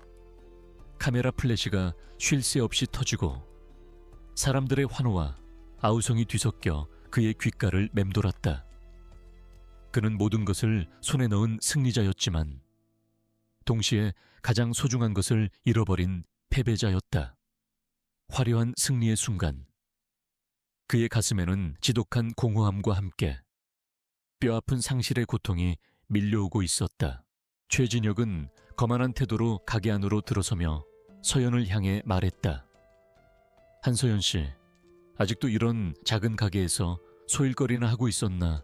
내 동생 유라가 하도 칭찬을 하길래 어떤 여자인가 궁금해서 와봤지. 그의 말투에는 상대를 아래로 내려다보는 듯한 오만함이 가득했다. 서연은 당황한 기색을 감추며 애써 침착하게 대답했다. 포럼의 광란이 끝나고 최진혁의 몰락을 알리는 뉴스가 대한민국을 뒤덮는 동안 강태준은 전쟁의 승리자가 아닌 길 잃은 패잔병처럼 서울 거리를 헤매고 있었다. 그는 수십 통의 전화를 걸고 수백 개의 메시지를 보냈지만 서연에게서는 어떤 답장도 돌아오지 않았다. 그녀는 마치 세상에서 증발해버린 것처럼 모든 흔적을 감추었다. 최진혁 부회장님, 어쩐 일이세요? 어쩐 일이긴, 마침 근처를 지나다가 이 가게의 꽃을 전부 사면 얼마쯤 할까 궁금해서 들렀지. 내가 오늘 저녁 파티를 여는데 장식이 좀 필요해서 말이야. 그는 지갑에서 두툼한 수표 뭉치를 꺼내 보이며 마치 대단한 자선이라도 베푸는 듯한 표정을 지었다. 태준은 굳게 닫힌 블루맨가든의 문 앞에 멍하니 서 있었다. 얼마 전까지만 해도 그녀의 웃음소리와 향기로운 꽃내음으로 가득했던 이 공간은 이제 차가운 적막감만이 감돌고 있었다. 그는 문틈으로 보이는 시든 화분들을 보며 자신의 거짓말로 인해 그녀의 세상이 얼마나 망가져 버렸는지를 고통스럽게 깨달았다. 그의 무례한 태도에 서연의 얼굴이 굳어졌다. 죄송하지만 저희 가게의 꽃은 파티 장식용으로 대량 판매하지 않습니다.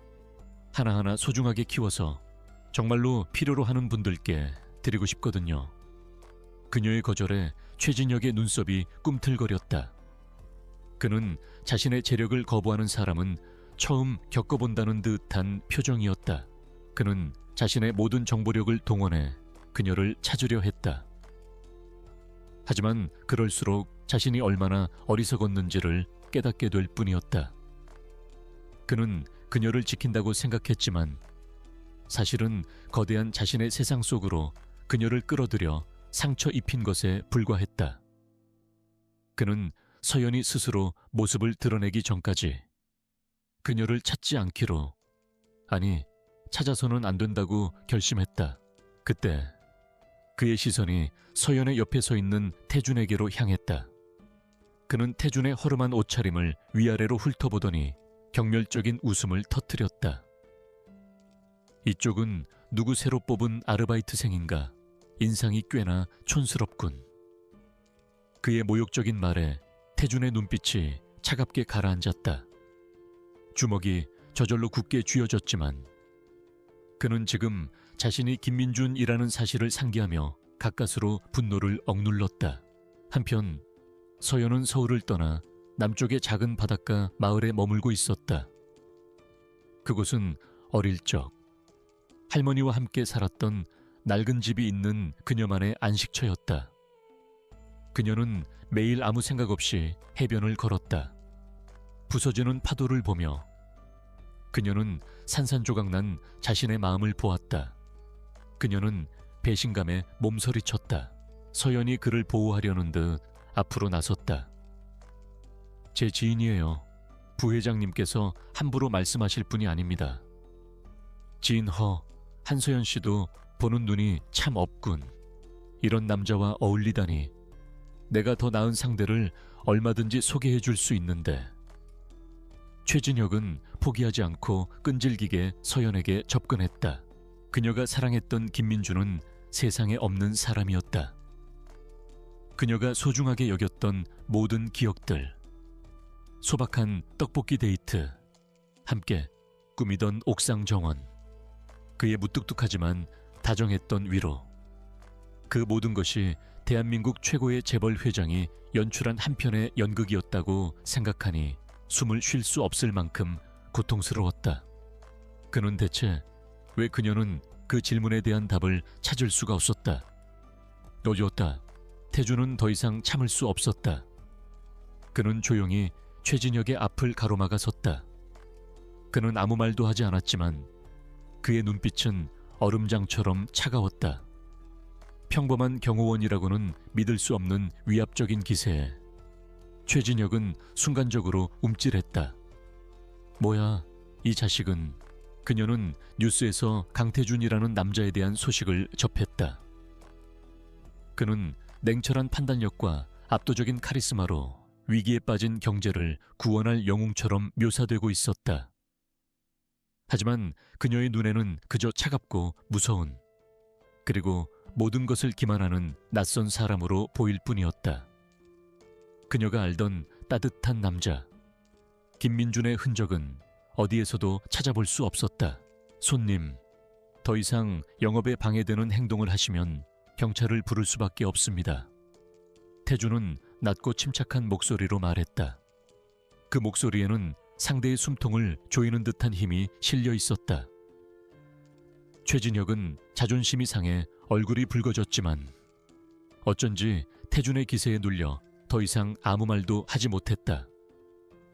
그는 두고 보자고 라는 상투적인 협박을 남기고는 씩씩거리며 가게를 떠났다. 시간이 흘렀다. 태준은 최진혁의 몰락 이후 어지러웠던 그룹의 상황을 모두 정리하고 모든 것을 제자리로 돌려놓았다. 하지만 그의 마음만은 여전히 황량한 폐허 그대로였다. 그는 거대한 펜트하우스에 홀로 남아 서연과의 추억이 담긴 물건들을 보며 매일 밤을 지새웠다. 그는 자신이 이룬 모든 것이 그녀 없이는 아무런 의미가 없다는 것을 깨달았다. 최진혁이 사라진 후 가게 안에는 무거운 침묵이 흘렀다. 서연은 걱정스러운 눈으로 태준을 바라보았다. 민준 씨, 괜찮아요. 저 사람 때문에 괜한 봉변을 당했네요. 미안해요. 그녀의 사과에 태준은 아무 말 없이 고개를 저었다. 그는 괜찮지 않았다. 그의 안에서는 감당할 수 없는 분노가 들끓고 있었다. 그러던 어느 날 그는 결심했다. 더 이상 기다리기만 할 수는 없었다. 그는 그녀에게 용서를 구해야 했다. 하지만 막대한 돈이나 권력을 이용한 방식이어서는 안 되었다. 그는 오직 진심이라는 가장 어렵고도 유일한 방법으로 그녀에게 다가가기로 마음먹었다. 그는 책상에 앉아 하얀 편지지를 꺼내 들고 펜을 잡았다. 그것은 단순히 사랑하는 여자가 모욕당한 것에 대한 분노가 아니었다. 그것은 돈과 권력이면 무엇이든 할 수 있다고 믿는 최진혁 같은 부류의 인간들에 대한 근본적인 혐오감이었다. 그리고 그런 자들로부터 서연을 지켜주기 위해 자신이 가진 그 어떤 힘도 사용할 수 없는, 할 수 없는 김민준으로 서 있어야만 하는 자신의 무력함에 대한 분노이기도 했다. 그날 밤 태주는 자신의 이중 생활이 단순한 사랑의 유희가 아니라 모든 것을 건 위험한 전쟁이 될 수도 있음을 직감했다. 그날 이후 서연의 친구를 통해 바닷가 마을의 낡은 우체통으로 매일 한 통의 편지가 배달되기 시작했다. 발신인의 이름은 강태준이었다. 서연은 처음 몇 통의 편지는 뜯어보지도 않고 서랍 깊숙한 곳에 던져두었다. 그의 변명을 듣고 싶지 않았다. 하지만 편지는 비가 오나 눈이 오나 하루도 거르지 않고 계속해서 도착했다. 최진혁이 다녀간 후 꽃집의 평화로운 공기는 미묘하게 달라져 있었다. 서연은 애써 아무렇지 않은 척했지만 태주는 그녀의 얼굴에 드리워진 옅은 그늘을 놓치지 않았다. 그녀는 태준을 걱정하고 있었다. 자신 때문에 아무 상관도 없는 그가 태화그룹의 부회장에게 밉보인 것이 마음에 걸리는 듯했다. 한 달쯤 지났을까. 서연은 더 이상 외면할 수 없다는 생각에 먼지가 쌓인 편지 더미를 꺼내 들었다. 그녀는 가장 위에 놓인 첫 번째 편지를 조심스럽게 열었다. 그 안에는 그녀가 한 번도 본 적 없는 강태준의 유려하면서도 어딘가 떨리는 듯한 필체의 글씨가 적혀 있었다. 민준 씨, 정말 괜찮겠어요. 그 사람 뒤끝이 안 좋은 사람으로 유명해요. 혹시라도 민준 씨에게 해코지라도 하면 어떡하죠? 그녀는 태준의 옷소매를 붙잡고 걱정스러운 눈으로 그를 올려다보았다. 그녀의 순수한 걱정에 태준은 가슴 한편이 따뜻해지는 것을 느꼈다. 그는 부드럽게 그녀의 손을 감싸 쥐며 안심시키듯 말했다. 세호연 씨에게 이 편지를 읽어줄지 모르겠지만 나는 써야만 하겠습니다. 변명을 하려는 것이 아닙니다. 나의 죄를 고백하고 당신의 처분을 기다리기 위함입니다. 김민주는 거짓이었습니다. 하지만 당신을 향한 나의 마음은 내 인생의 유일한 진실이었습니다. 그는 첫 만남의 순간부터 자신의 외로웠던 삶, 그리고 그녀를 만나 변해갔던 자신의 감정들을 솔직하게 써 내려갔다. 걱정 마세요. 저는 경호원입니다. 이런 일에 대처하는 게 제 일인걸요. 서연 씨야말로 괜찮으세요. 앞으로도 저 사람이 찾아와서 귀찮게 할지도 모릅니다. 그의 말에 서연은 오히려 단호한 표정을 지었다. 저는 괜찮아요. 제 가게고 제 일인걸요. 부당한 일에 고개 숙일 생각은 없어요. 그녀의 작지만 단단한 모습에 태주는 다시 한번 그녀에게 반했다. 그는 자신의 잘못을 미화하거나 합리화하지 않았다. 그는 오직 자신의 어리석음과 비겁함, 그리고 그녀를 잃을지도 모른다는 두려움 때문에 진실을 말하지 못했던 나약함을 고백했다. 편지를 읽어 내려가는 서연의 눈에서 뜨거운 눈물이 쉴 새 없이 흘러내렸다.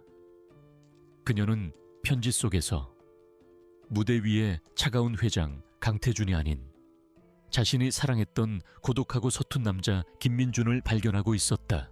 하지만 최진혁의 복수는 그들의 생각보다 훨씬 더 치졸하고 집요하게 시작되었다.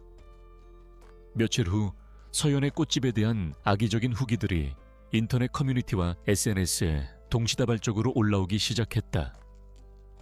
꽃이 금방 시들었다거나 직원이 불친절했다는 식의 명백한 허위 사실들이었다. 서연은 밤을 새워가며 해명글을 올렸지만 익명에 가면 뒤에 숨은 공격은 멈추지 않았다. 그녀는 밤을 새워 그가 보낸 모든 편지를 읽었다.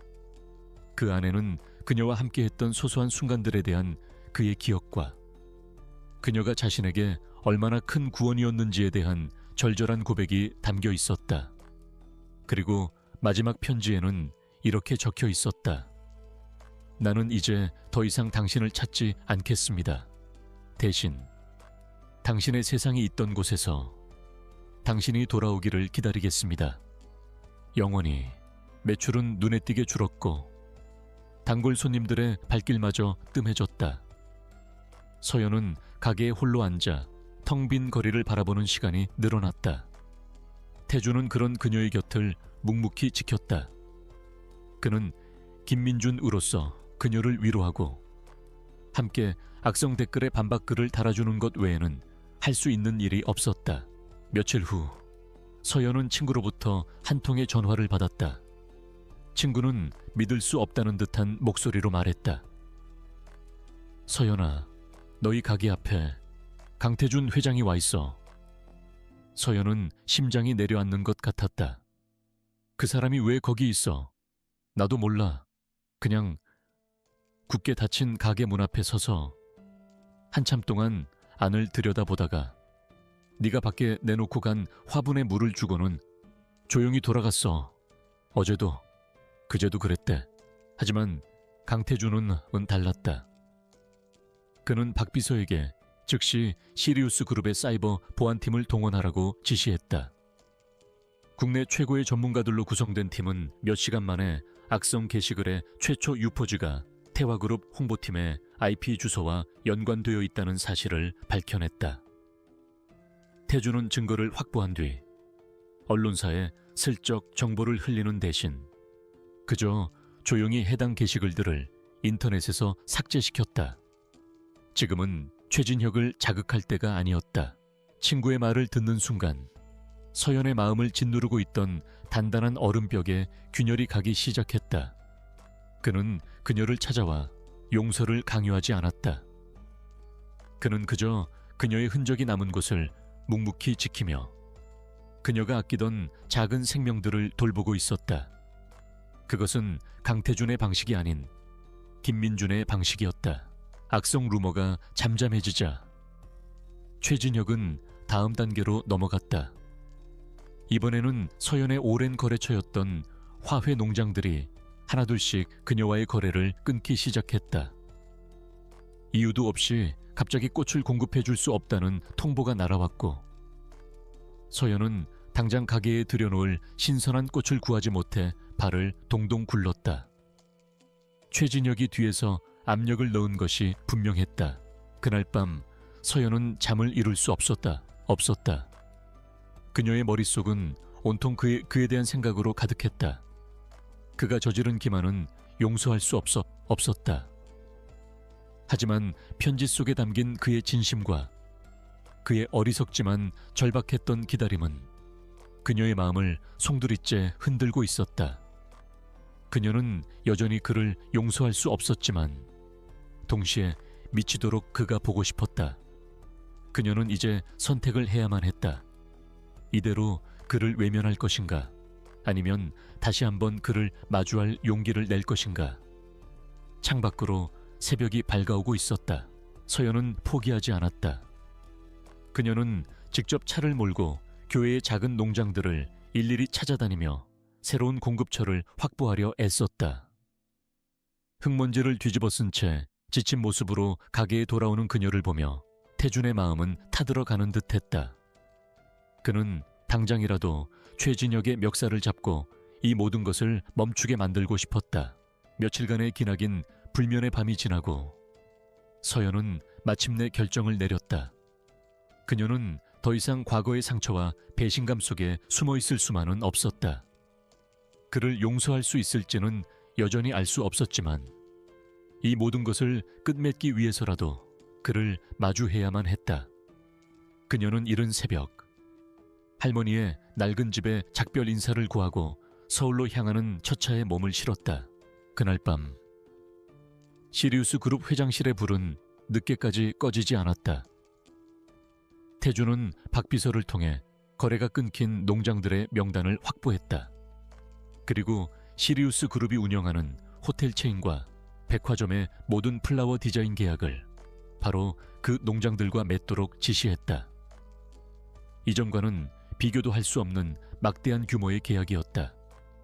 단, 한 가지 조건을 걸었다. 블루맨 가든의 최우선으로 최고의 품질의 꽃을 공급할 것. 서울은 여전히 복잡하고 분주했지만 이상하게도 낯설지 않았다. 도시의 모든 풍경 위로 그와의 기억이 겹쳐 보였기 때문이다. 그녀는 곧장 자신의 가게 블루맨 가든으로 향했다. 굳게 닫혀있던 가게 문을 열자 먼지 쌓인 공기와 함께 희미한 꽃향기가 그녀를 맞았다. 가게는 그녀가 떠났을 때와 변함이 없었지만 문 앞에 놓인 화분들은 누군가의 정성스러운 손길 덕분에 여전히 생생하게 살아있었다. 다음 날 아침, 서연은 믿을 수 없는 전화를 받았다. 어제까지만 해도 냉랭했던 농장주들이 저마다 더 좋은 조건으로 꽃을 공급하겠다며 앞다투어 연락을 해온 것이다. 서연은 어리둥절했지만 위기를 넘겼다는 안도감에 기뻐했다. 그녀는 이 모든 것이 자신의 노력을 하늘이 알아준 덕분이라고 생각했다. 가게 안쪽, 그녀가 늘 차를 마시던 작은 테이블 위에는 그가 보낸 마지막 편지가 놓여 있었다. 서연은 떨리는 손으로 편지를 집어들었다. 그 안에는 단 한 문장만이 적혀 있었다. 나의 세상이었던 이곳에서 당신을 기다립니다. 그녀는 편지를 가슴에 품고 한참 동안 가게 안에 우두커니 서 있었다. 하지만 최진혁의 악의는 거기서 멈추지 않았다.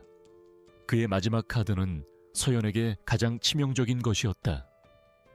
그는 서연이 가게를 세든 건물의 주인을 찾아내 막대한 돈으로 건물을 통째로 사들였다. 그리고는 변호사를 통해 서연에게 일방적인 계약 해지를 통보했다. 이유는 건물 전체 리모델링이라는 너무나도 명백한 핑계였다. 얼마나 시간이 흘렀을까? 그녀는 결심한 듯 휴대폰을 꺼내들었다. 그리고는 저장되어 있던 김민준이라는 이름 대신 스스로 알아낸 그의 진짜 번호로 아주 짧은 메시지를 보냈다. 첫 만남, 그 카페 3시, 모든 것이 시작되었던 그곳에서 모든 것을 끝내거나 혹은 다시 시작해야만 했다.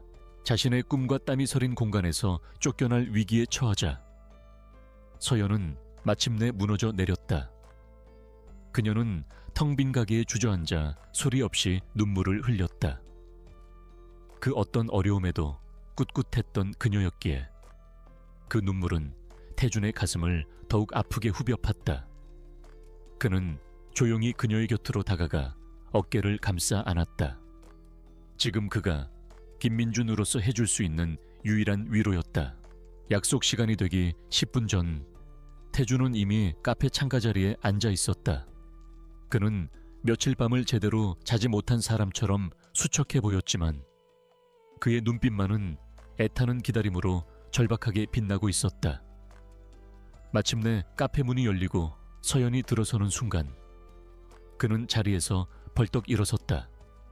하지만 그는 섣불리 그녀에게 다가가지 못하고 그저 그 자리에 서서 그녀를 바라볼 뿐이었다. 서연을 바래다주고 집으로 돌아오는 차 안에서 태준의 얼굴은 분노로 얼어붙어 있었다. 그는 더 이상 이 비겁한 싸움을 좌시할 수 없었다.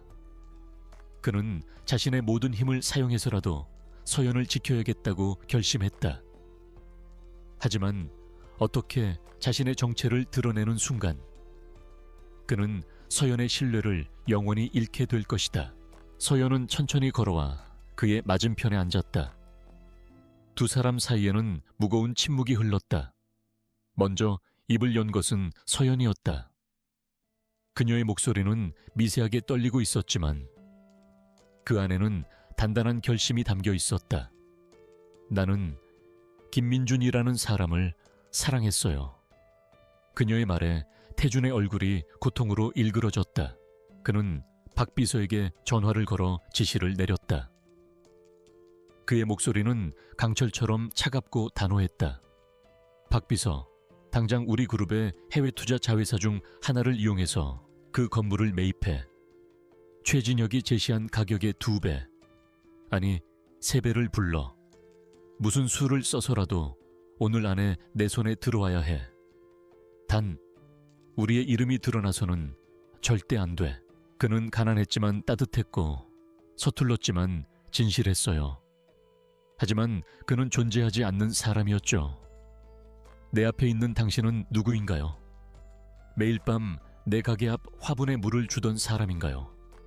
아니면 전 국민이 보는 앞에서 한 사람의 인생을 무참히 짓밟던 사람인가요? 그녀의 질문은 날카로운 비수처럼 그의 심장을 파고들었다. 작전은 신속하고 은밀하게 이루어졌다. 시리우스 그룹의 이름이 아닌 싱가포르에 본사를 둔 유령 회사에 가까운 투자 회사가 새로운 매입자로 나섰다.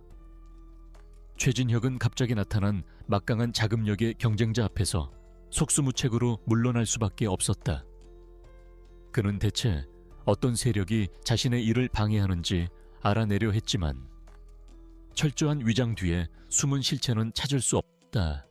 어사, 태주는 오랫동안 눈을 감고 있다가 천천히 입을 열었다. 그의 목소리는 깊은 후회와 진심으로 가득 차 있었다. 둘 다 나입니다. 그는 더 이상 변명하거나 자신을 포장하려 하지 않았다. 차가운 세상 속에서 나 자신을 지키기 위해 나는 누구보다 냉정하고 강해져야만 했습니다. 그게 강태준입니다. 하지만 그런 내 안에도 당신이 사랑했던 김민준이 있었습니다. 당신 앞에서만은 진짜 나로 있고 싶었던 서툴고 외로웠던 남자 말입니다. 며칠 후 서연은 새로운 건물주라며 찾아온 변호사로부터 뜻밖의 제안을 받았다. 이전보다 훨씬 저렴한 임대료로 장기 계약을 갱신해주겠다는 내용이었다. 심지어 새로운 주인은 그녀가 원한다면 가게를 확장할 수 있도록 옆 공간까지 지원해주겠다고 했다. 서연은 이것이 꿈인지 생시인지 분간할 수 없었다. 그는 자리에서 일어나 그녀의 앞에 무릎을 꿇었다. 대한민국 최고의 권력자가 사람들로 가득한 카페 한가운데서 한 여자를 향해 모든 것을 내려놓고 있었다. 내가 저지른 기만과 상처에 대해 용서를 구하지 않겠습니다. 나는 그럴 자격이 없으니까요. 다만 이것 하나만은 알아주세요. 당신을 만나 사랑에 빠졌던 모든 순간은 내 인생의 유일한 진실이었습니다. 나의 모든 것이 거짓이어도 내 사랑만큼은 진짜였습니다. 그녀는 기쁜 소식을 전하기 위해 가장 먼저 태준에게 달려갔다. 민준 씨, 믿을 수 없는 일이 일어났어요. 마치 기적 같아요. 그녀는 아이처럼 기뻐하며 방방 뛰었다. 태준은 그런 그녀를 보며 함께 웃어주었지만 마음 한편으로는 씁쓸함을 감출 수 없었다. 그녀가 기적이라고 믿는 그 일이 사실은 자신이 만들어낸 거대한 거짓의 일부였기 때문이다. 그의 눈에서 뜨거운 눈물이 흘러내렸다. 평생 단 한 번도 남 앞에서 약한 모습을 보인 적 없었던 남자의 처음이자 마지막 눈물이었다. 서연은 그런 그를 보며 함께 울었다. 그녀의 마음속에서 분노와 배신감, 원망과 그리움, 사랑과 미움이 거대한 폭풍처럼 휘몰아치고 있었다. 그는 서연을 지키기 위해 자신의 힘을 사용했지만 그럴수록 그와 그녀 사이의 벽은 더욱 높아져만 갔다. 그는 그녀의 가장 가까운 곳에 있으면서도 동시에 가장 먼 곳에 있는 사람이었다. 이 위험한 줄타기의 끝은 어디일까? 그는 서연의 웃는 얼굴을 바라보며 자신의 정체를 숨긴 채 그녀의 행복을 지켜주는 이 길이 과연 옳은 것인지 견제 깊은 고뇌에 빠져들었다. 한참의 시간이 흐른 후 서연은 흐르는 눈물을 닦고 그에게 손을 내밀었다. 일어나요. 그녀의 말에 태주는 고개를 들었다. 그녀는 여전히 울고 있었지만 그 눈빛 속에는 작은 결심의 빛이 떠오르고 있었다. 당신의 거짓말은 평생 잊지 못할 거예요. 그리고 앞으로도 당신을 완전히 믿을 수 있을지 모르겠어요. 서연의 가게를 둘러싼 위협들이 기적처럼 해결된 후 두 사람의 관계는 한층 더 깊어졌다. 서연은 어려운 시기를 곁에서 묵묵히 지켜준 태준에게 깊이 의지하게 되었고 태준은 그런 그녀를 보며 이 위험한 연극을 계속할 명분을 얻었다. 김민준으로서의 삶은 이제 그에게 단순한 유희가 아닌 사랑하는 여자를 지키기 위한 절실한 현실이 되어 있었다. 그녀는 잠시 숨을 골랐다. 하지만 당신이 보낸 편지 속의 남자는 믿고 싶어졌어요. 내 꽃에 물을 주던 그 남자의 진심은 믿어보고 싶어졌어요. 그러니 이제부터 알려주세요. 강태준이라는 사람이 어떤 사람인지, 얼마나 외로웠는지, 그리고 나를 얼마나 사랑하는지. 김민준이 아니라 당신 자신으로서요. 그들의 시간은 소소한 행복으로 채워졌다. 함께 저녁장을 보고 서툰 솜씨로 요리를 하고 소파에 나란히 앉아 텔레비전을 보며 웃고 떠들었다. 태준은 자신의 거대한 펜트하우스에서는 단 한 번도 느껴보지 못했던 집이라는 따스함을 서연의 작은 공간에서 비로소 느끼고 있었다. 그는 점차 강태준으로서의 삶보다 김민준으로서의 삶에 더 익숙해져 갔다. 그녀의 말은 완벽한 용서는 아니었다. 하지만 그것은 태준에게 세상 그 무엇과도 바꿀 수 없는 가장 간절했던 구원이었다. 그는 떨리는 손으로 그녀의 손을 잡았다. 두 사람의 새로운 관계는 그렇게 깨어진 신뢰의 파편 위에서 위태롭지만 진실하게 다시 시작되었다. 하지만 그림자가 빛을 따르듯 사랑이 깊어질수록 거짓의 무게는 그의 영혼을 더욱 무겁게 짓눌렀다. 낮 시간 동안 시리우스 그룹의 회장으로 돌아온 그는 종종 극심한 정체성의 혼란을 겪었다. 수백억짜리 인수합병 계약서에 사인을 하다가도 문득 어젯밤 서연과 나누었던 소박한 대화를 떠올리며 현실감을 잃곤 했다. 1년 후 서연의 가게가 있던 자리의 옥상. 그곳에는 그녀가 꿈꾸던 대로 밤하늘의 별이 쏟아져 내리는 아름다운 유리 온실이 만들어져 있었다.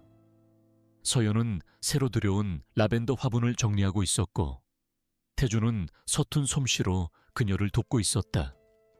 그는 더 이상 화려한 슈트가 아닌 편안한 스웨터 차림이었다.